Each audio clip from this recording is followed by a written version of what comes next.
아멘. 오늘은 세 가지 예배의 언어라는 주제로 하나님 말씀을 전하도록 하겠습니다. 게리 체프먼의 5가지 사랑의 언어라는 그런 책이 있습니다. 이 책에서 저자는 사람마다 사랑을 느끼는 방식이 다 다르다.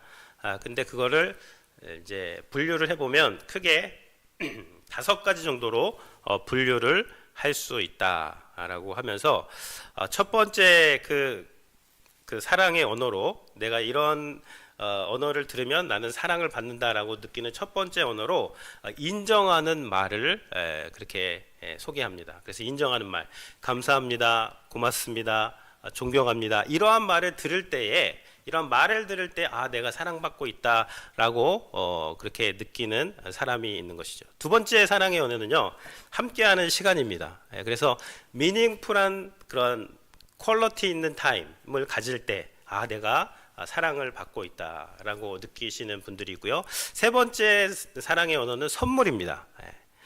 그래서 뭔가 선물을 받을 때 실제적인 말이 아니라 뭔가 이렇게 꼭 비싼 것도 좋지만 정성이 담기고 의미가 있는 선물을 받을 때 내가 참 사랑받고 있다라고 느끼는 분들이 있고, 네 번째 사랑의 언어는 봉사의 언어입니다. 봉사는 내가 필요한 뭔가를 상대방이 몸을 움직여서 그것을 이렇게 섬겨줄 때, 뭐 부부간이면 집안일을 한다든가 쓰레기를 버려주고 설거지도 하고 이런 봉사를 할 때 사랑을 느낀다라고 하시는 그런 분이 있고요. 5번째가 스킨십입니다. 허그해주고 이렇게 손잡아주고 등 이렇게 두드려주고 이러한 것을 통해서 내가 참 사랑을 받고 있다라는 그러한 5가지 사랑의 언어를 소개를 하고 있습니다. 그러니까 인정하는 말, 함께하는 시간, 선물, 봉사, 스킨십, 이 5가지 중에서 우리 성도님은 어떠한 사랑의 언어를 갖고 있는지 한번 잘 생각을 해보시기를 바랍니다. 수요일 날 오시면 한번 나눠보면 좋을 것 같은데요. 사자랑 소랑 서로 사귀기로 해가지고 서로 사귀는데, 자꾸 사자는 소를 위해서 진심으로 뭘 갖다 주죠? 고기를 갖다 주는 거예요.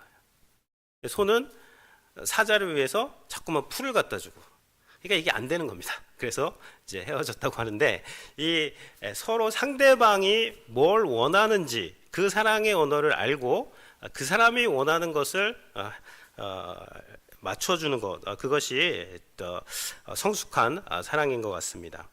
오늘 설교의 제목이요, 3가지 예배의 언어인데, 이 예배의 언어는 하나님께서 예배를 통해서 받으시는 것, 하나님이 원하시는 것, 하나님이 기뻐 받으시는 예배의 언어가 뭔지에 대해서 이 3가지로 제가 말씀을 드리려고 합니다. 시편 100편에 이제 나오는데요, 여기 7가지 명령 동사가 나옵니다. 이게 다 하나님이 원하시는 예배의 언어예요. 그래서 7가지 예배 언어로 하려고 그러다가 너무 복잡하지 않습니까? 7가지 막 3가지도 기억 못 하시는데, 그래서 7가지를 3가지로 줄여가지고 3가지 하나님이 기뻐 받으시는 예배의 언어가 무엇인지에 대해서, 그러니까 내가 원하는 방식으로 하나님을 예배하려고 하지 마시고 내 방식으로, 하나님 그거 안 기뻐하실 수도 있습니다. 하나님이 그러면 뭘 원하시는가, 그 방법을 알아서 그 방법으로 하나님을 예배할 때 하나님께서 기쁘게 받아주실 줄로 믿습니다. 첫 번째 예배의 언어는요, 하나님께 즐거움으로 환호하라입니다. 하나님께 같이 한번 읽어보겠습니다. 하나님께 즐거움으로 환호하라. 1절 같이 읽겠습니다. 온 땅이여 여호와께 즐거운 찬송을 부를지어다. 여기에 보면 부를지어다, 이것이 그 세 번역에는 환호성을 올려라, 환호하라, 이렇게 이제 번역이 됩니다. 그래서 온 땅아 주님께 환호성을 올려라, 이것이 첫 번째 하나님께서 원하시는 예배의 언어가 되는 것이죠. 이 환호하다, 이 shout, 막 소리치는 거 아닙니까? 막 기쁨과 즐거움으로 막 박수도 치고 막 소리도 치고 다 함께 그러한 기쁨을 표현하라, 이제 그런 것인데요. 11월 1일에 LA 다저스 월드 시리즈 우승 기념으로 LA 시내에서 퍼레이드, 우승 퍼레이드가 있었습니다. 아무튼 몇십 년 만에 있는 퍼레이드에 한 25만 명의 팬들이 거기 나와서 퍼레이드를 할 때 그 관중들이 환호했다. 그때가 바로 이 환호가 그때 이제 나오는 것이죠. 스포츠 경기를 할 때 사람들이 막 열정적으로 환호하면서 그 어떤 승리라든지 그런 것들을 표현을 할 때 쓰이는 것이 이 환호성. 그래서 하나님께서는 우리가 예배할 때 이 환호성을 받기를 원하시는 것입니다. 우리의 마음에서 막 외치면서 shout, 하나님께 외치면서 기뻐하고 하나님을 찬양하는 그러한 것을 하나님께서는 아주 기뻐한다. 그렇게 말씀을 하고 있습니다. 그래서 온 땅이여로 시작을 하고 있는데요. 이 온 땅은 무슨 자연 만물도 됩니다. 땅도 되고 뭐 하늘도 되고 해달별 그런 것도 되지만 이 온 땅에서는 이 지구에 거하는 모든 민족들이 포함되는 거예요. 그래서 이 시는요, 이스라엘 백성들만을 위한 시가 아닙니다. 첫 번째부터 스케일이 온 땅으로 가고 있습니다. 그러니까 모든 민족들. 이 시의 전제는 무엇이냐면 하나님께서 그 모든 민족 땅 끝까지 이르러 복음이 전파되게 하실 것이고 그들을 다 구원하실 것이라는 것을 내다보면서 그것을 전제로 하면서 온 땅이여 여호와께 환호성을 올려드려라 라고 그렇게 노래를 하고 있는 것이죠. 2절을 보시면요, 기쁨으로 여호와를 섬기며 노래하면서 그의 앞에 나아갈지어다 이렇게 됐습니다. 여기서도 명령형 동사가 두 개가 나오고 있어요. 섬기다 월십으로 되어 있고요, 나아갈지어다 이제 come입니다. 근데 come before him, 하나님 앞으로 이제 나아오는 거기 때문에 번역을 come으로 했는데 이제 나아간다는 거예요, 하나님 앞으로. 그래서 아까는 외쳐라, 예배해라, 하나님께 나아가라, 이것이 다 예배에 하나님이 기뻐하시는 그러한 언어들이 되는 것이죠.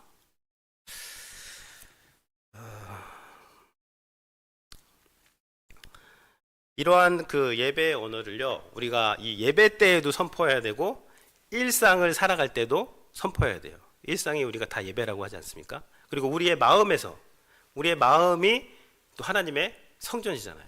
그러니까 마음에서 우리가 항상 기억하고 하나님을 막 기뻐하고 외치고 하나님을 예배하는 것을 선택하고 또 하나님께 나아가야 됩니다. 딴 데로 가면 안 되고 하나님께 오늘 이렇게 예배에 나오신 거 너무너무 하나님이 기뻐하시는 그러한 모습들이 되는 것이죠. 5절을 같이 한번 읽으면 좋을 것 같은데요. 제가 읽겠습니다. 여호와는 선하시니 그의 인자하심이 영원하고 그의 성실하심이 대대에 이르리로다. 여호와는 선하시니 그의 인자하심이 영원하다. 여기 인자하심이 헤세드가 됩니다. 헤세드. 우리가 그때 한번 말씀을 드렸는데요. 아주 그 풍성한 그런 의미를 담고 있는 것이 이 헤세드가 영원하고 그의 성실하심, faithfulness, 그의 성실하심이, 신실하심이 대대 자자손손으로 모든 세대까지 다 이르기 때문에 외치고 예배하고 하나님 앞으로 나아오라라고 그렇게 말씀을 하고 있는 것입니다. 이게 헤세드를 찾아보면요, 킹 제임스 버전에서는 merciful kindness라고 번역을 했고요, NIV에는 love, NASB 성경에서는 loving kindness, ESV 성경에서는 steadfast love, 그리고 NLT에서는 unfailing love, 이게 다 mercy입니다. 그러니까 하나님의 그 사랑과 그 친절하심과 그 다함이 없는 그 사랑과 unfailing love, 실패하지 않는 그 사랑이 영원하기 때문에, 그렇기 때문에 우리가 하나님을 향해서 외치고 소리치고 예배하고 하나님을 그렇게 찬양을 할 때 하나님께서 매우 그러한 그 예배를 기뻐 받으신다는 것이죠. 시편 42편 5절 말씀이 있는데요, 우리 같이 한번 읽으면 좋겠습니다. 내 영혼아, 내가 어찌하여 낙심하며 내가 어찌하여 내 속에서 불안해하는가. 너는 하나님을 바라라. 그가 나타나 도우심으로 말미암아 내가 여전히 찬송하리로다.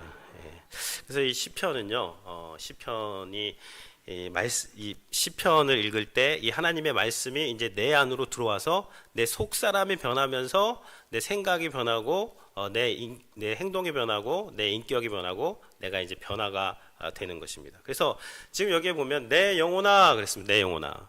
이것은 구원받은 내가 내 안에 있는 또 다른 나에게 지금 말을 하고 있는 거예요. 내 영혼아, 내 안에 있는 내 영혼아, 내가 어찌해서 낙심하고 내 속에서 그렇게 불안해하고 있느냐. 그럼 우리 안에는요, 낙심하고 불안해하는 또 다른 나가 있는 것이죠.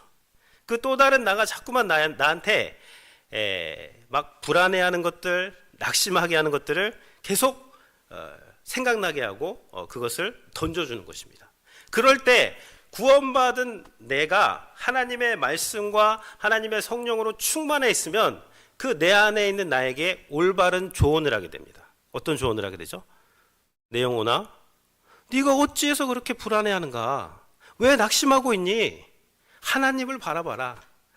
그가 나타나 도우심으로 내가 여전히 그 자리에서 네가 그 자리에 있는 것이 힘들지만 그 힘든 가운데서 하나님을 바라봄으로 거기서 다른 곳에서는 만나지 못한 하나님을 만나게 될 것이다 하면서 이 구원받은 내가 하나님의 말씀이 있는 내가 이 예배 언어를 통해서 선포를 할 때 그때 이제 내가 다시 회복이 되는 것입니다. 그러니까 이런 예배 언어를 잘 기억하시고 외치셔야 돼요. 외치는 것이 중요합니다. 적극적으로 외치셔야 돼요. 먼저 외치시고 적극적으로 나가시기를 바랍니다. 막 마귀가 막 시시각각 우리에게 말을 합니다. 먹고 살 길이 막막하다. 스트레스 받고 있지? 아유, 그러니까 얼마나 불안하니? 막 그런 생각을 주면 어떻게 해야 되죠? 내 영혼아, 먹고 살 길이 막막하니 스트레스 받고 힘들겠다. 그러나 불안해하지 말아라. 하나님이 너를 붙잡고 계신다. 우리 기도하러 가자. 기도하러 예배당으로 가자. 우리 하나님 말씀을 한번 묵상해 보고 그 말씀을 한번 붙잡고 살아보자. 그렇게 할 때에 우리가 이 일상에서 예배자가 될 수가 있는 것이죠. 미래를 감당하지 못할까 봐 두렵다. 그럴 때 뭐 어떻게 해요? 미래를 감당할지 뭐 두렵다 그러면 더 두렵고 또 두려운 이야기 뭐 최악의 시나리오를 써가지고 어떡하나 그것만 생각하고 있을 게 아니라 하나님께서는 감당하지 못할 시험을 허락하지 아니하신다고 했다. 감당하지 못할 그때 하나님 피할 길을 낸다고 했으니까 인내하자. 하나님을 기다리자. 하나님은 분명히 나에게 힘 주시고 조금만 더 인내하면 여기서 다른 곳에서는 배우지 못할 하나님의 레슨을 배우게 될 것이다 라고 그렇게 하나님께 소망을 두면요 거기서도 넘어갈 수가 있는 것이죠. 모두가 나를 버릴까 봐 두렵다. 그럴 때 어떻게 해야 돼요? 두려워. 그럼 하나님의 약속을 보셔야죠. 내가 너를 버리지 않겠다. 두려워하지 말라. 놀라지 말라. 내가 너를 붙잡아 주겠다. 내 오른손으로 너를 반드시 붙잡아서 너를 인도할 거니까 두려워하지 말아라 라는 이런 것들이 다 예배의 언어가 되는 것인데 이것이 하나님의 그 헤세드 그 실패하지 않는 사랑과 인자와 자비와 그 성실하심과 신실하심이 무궁하신데 그 인자하심이 나의 삶에 곳곳에 스며들어 있다는 것을 우리가 알 때에 우리가 이 예배의 언어를 외침으로 하나님께 삶에서 그렇게 예배를 드릴 수가 있는 것이죠. 두 번째 예배의 언어는요 하나님을 알라입니다. 3절인데요 우리 2절 두 번째 제목을 한번 같이 읽어보면 좋을 것 같습니다. 여호와 하나님을 알라. Know the Lord is God 이렇게 되어 있는데요 3절 읽어보겠습니다. 여호와가 우리 하나님이신 줄 너희는 알지어다. 그는 우리를 지으시니요 우리는 그의 것이니 그의 백성이요 그의 기르시는. 여기서도 명령형 동사가 나옵니다. Know, 알아야 된다. The Lord is God. 하나님, 여호와 하나님께서 하나님이시는 건 너는 반드시 알아야만 한다. 우리 성도님들 하나님을 믿으십니까? 네, 우리 성도님들 하나님을 잘 아십니까? 예. 우리 성도님들은 수준이 높으시네요.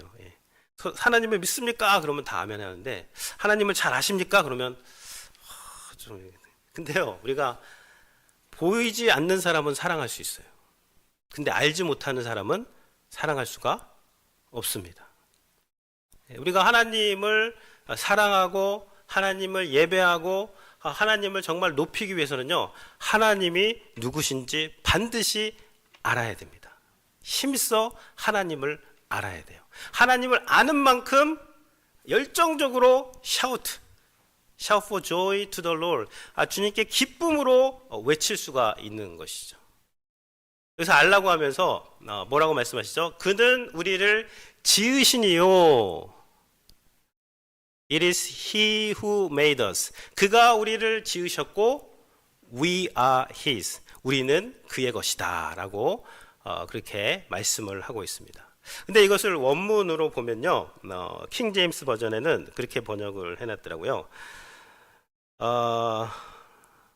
Not we ourselves. 그러니까 그가 우리를 지으셨고 not ourselves. 우리 스스로가 우리를 지은 것이 아니라는 것이죠. 그래서 메시지 성경에는 이 말씀을 이렇게 번역을 했습니다. He made us, we didn't make him. 그가 우리를 만드셨고 우리가 그를 만드는 건 아니라는 거죠. 이것만 알아도 우리가 우상을 섬기지 않게 되는 것이죠. 우상이 뭐죠? 내가 만든 신이에요. 하나님은 누구시죠? 하나님이 나를 창조하셨다는 것이죠. 창조주 하나님을 섬기는 그것이 하나님을 섬기는 것이고요. 우상은 내가 뭔가를 만드는 거예요.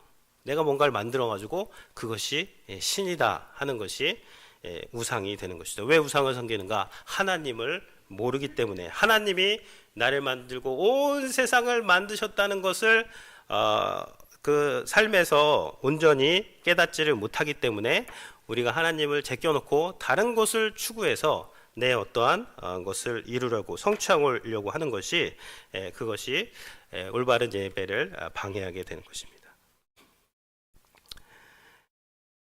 너희는 알죠? 그는 우리를 지으시니요 우리는 그의 것이니 그의 백성이요 그랬습니다. 그의 백성, 하나님은 우리의 왕이시고 우리는 하나님의 백성이다.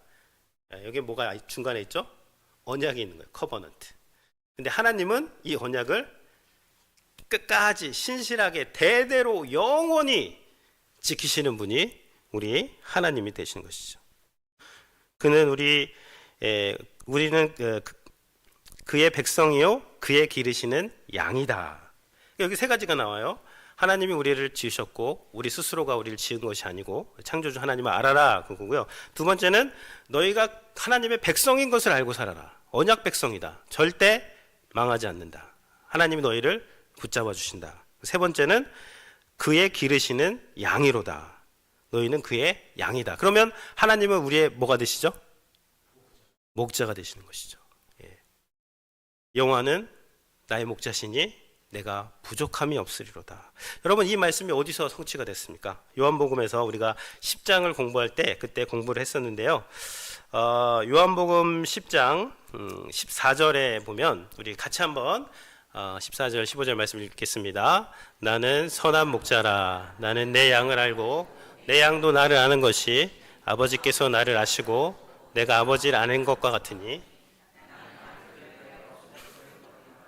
예수님이 선한 목자라고 하셨어요. 오늘 말씀에서는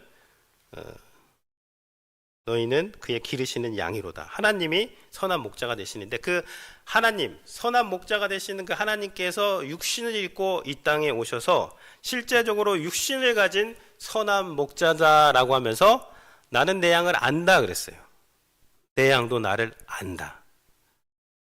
이것은 마치 아버지께서 나를 아시고 내가 아버지를 아는 것 같은데, 다 알기 때문에 하나님, 예수님께서 이 땅에 내려오셔서 선한 목자가 되셔서 결국은 나는 양들을 위하여 목숨을 버리노라. 양들이 목자, 선한 목자가 그 양들을 구원하기 위해서 십자가에서 우리를 위해서 몸짓고 피 흘려 죽어주시는 것을 올바로 알 때에, 그때 우리가 기뻐하면서 감사하면서 막 외치면서 하나님을 그 찬양하는 그 예배 언어가 터져 나오게 되는 것입니다. 그러니까 이 구원자 예수님을 알라라고 그렇게 말씀을 하고 있습니다. 세 번째 이 예배의 언어는요, 하나님께 감사드리라. 같이 한번 읽어보겠습니다. 하나님께 감사드리라. 4절 말씀 읽도록 하겠습니다. 감사함으로 그의 문에 들어가며 찬송함으로 그의 궁전에 들어가서 그에게 감사하며 그의 이름을 송축할지어다. 예, 감사함으로 그의 문에 들어가며, 그의 문은 어떤 문이죠? 여기서의 문들은요, 성전의 문들을 말하는 거예요. 성전의 문들, 여러 가지 문을 들어가면 들어갈수록 어디로 가죠? 지성소, 성소로 가는 거예요. 이 지성소에는 누가 계시죠? 하나님이 계시죠. 그러니까 이게 감사함으로 그 하나님의 임재, 깊은 임재 가운데 들어가는 것이죠. 이게 여기서 엔터, 이게 명령형입니다. 그의 문들로 들어가라. 감사하면서 들어가라. 그리고 그에게 감사하며 give thanks, 이것도 명령형입니다. 내가 하나님께 들어갈 때 감사를 드리면서 praise his name, 하나님의 이름을 찬양해라. 이게 세 가지예요. 아까 네 가지 뭐였죠? 외쳐라, 예배해라, 나아가라, 알아라, 들어가라, 감사하라, 찬양하라. 이게 7가지 예배의 언어가 되는 것이죠. 그 중에서 이제 마지막 부분에는요, 이 감사하는 것이 예배의 언어가 되는 것입니다. 지금 보면요, 이 성전에 들어가, 이게 성전 문지기들에 의해서 이 4절이 이제 불려진 것 같습니다. 여기 보면 감사함으로 그의 문에 들어가며 찬송함으로 그의 궁정은, 다른 번역에 보면 성전 뜰을 말하는 거예요. 성전에 여러 가지 뜰들이 있거든요. 그 뜰, 성전의 뜰로 들어가서 결국은 하나님의 임재 가운데 나가는, 그렇게 할 때 이 구약의 안내위원들은 성전으로 들어온 사람에게 어떻게 했죠? 하나님께 감사하십시오, 하나님을 찬양하십시오, 이렇게 안내를 한 거예요. 그러면 그 구약의 이 안내, 그 게이트 키퍼, 이 문지기들은 그런 말들을 그 성전에 들어오시는 분들에게 하면 환영하는 것도 동시에 그 환영을 넘어서 그 성전에 들어온 사람들이 하나님을 바라보고 하나님께 감사하고 하나님을 찬양하도록 이렇게 안내하는 것이 지금 이 4절에 이렇게 나오고 있는 것이죠. 그래서 하는 이 감사를 우리가 늘 이제 선택을 해야 되고, 감사를 이제 묵상을 해야 되는 것입니다. 우리가 이번 주에 대통령 선거가 있었습니다. 도널드 트럼프 전 미국 대통령이 새로운 대통령으로 선출이 되었습니다. 그래서 우리가 디모데전서 2장에도 보면요, 나라를 위해서 기도해야 되고 지도자들을 위해서 기도해야 돼요. 그래서 우리가 평안한 가운데 단정하게 생활을 할 수 있기 때문에 지도자들을 위해서 기도를 해주시기를 바랍니다. 누가 대통령이 되었는가, 우리가 마음에 들 수도 있고 마음에 들지 않을 수도 있는데요, 이 성도들에게는 그것보다 더 중요한 게 있습니다. 하나님께서 온 세상을 통치하시고 다스리신다는 거예요. 인간의 대통령들은 다 바뀝니다. 다 이제 곧 임기가 다 정해져 있어요. 그러나 하나님께서는 영원히 다스리신다라는 것을 그렇게 기억하시면서 우리 성도님들 모든 상황에서 나라를 위해서 또 우리의 상황을 위해서 기도하고 감사할 수 있는 저희들이 되기를 바랍니다. 지금 이 문들과 이 뜰, 이 성전이 제2성전으로 봅니다. 이 성전 안에 들어와서 예배하는 예배자들이 제1성전은 무너졌어요. 그리고 사람들이 다 바벨론으로 쫓겨갔습니다. 70년이 지났어요. 다시 돌아와서 성전을 재건한다는 것은 그거는 꿈은 꿀 수 있겠지만 현실적으로 불가능한 것입니다. 그렇게 될 수가 없는 상황이죠. 그런데 지금 이 사람들이 지금 이 성전에 들어가는 거예요. 이 성전이, 제2성전이 완공이 됐다는 것이죠. 어떻게 성전이 완공이 됐죠?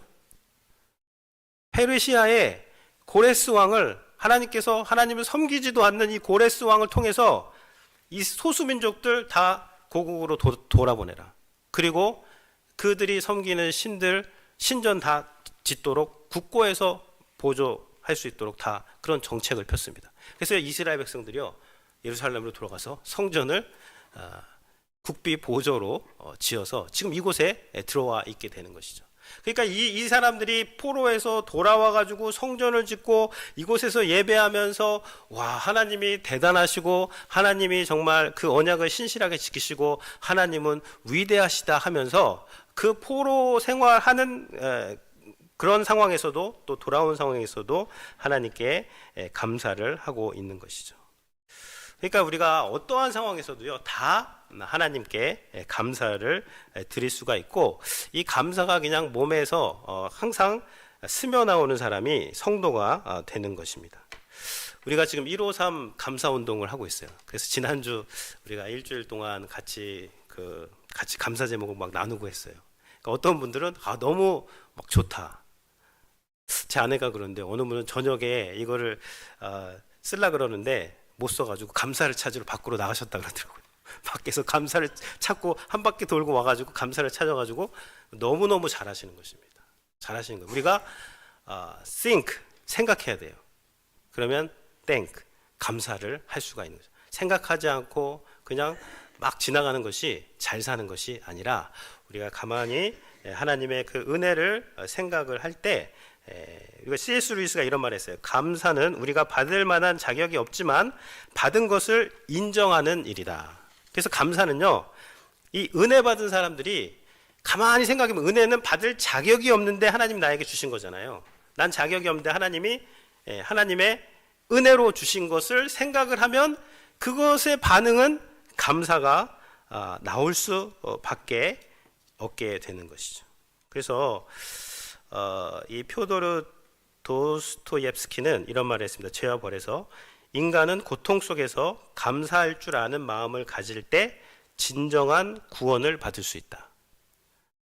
많은 고통과 그런 사색과 그런 그 세월을 보내면서 이분은 이런 문장을 만들어냈어요. 인간은 고통 속에서 감사할 줄 아는 마음을 가질 때 진정한 구원을 받을 수가 있게 되는 것이죠. 그래서요, 감사는 어떠한 상황에서도, 좋은 상황에서도 나쁜 상황에서도 그 환경을 초월해서 하는 거예요. 그 환경은 선택할 수 없지만 내 마음은 내가 선택할 수 있거든요. 그러니까 하나님을 바라보면서 그 상황 속에서 그 상황을 초월해서 그 영원하신 하나님을 바라보며 감사를 선포하는 사람들이 진정한 구원받은 사람이고 성도들이 되는 것이죠.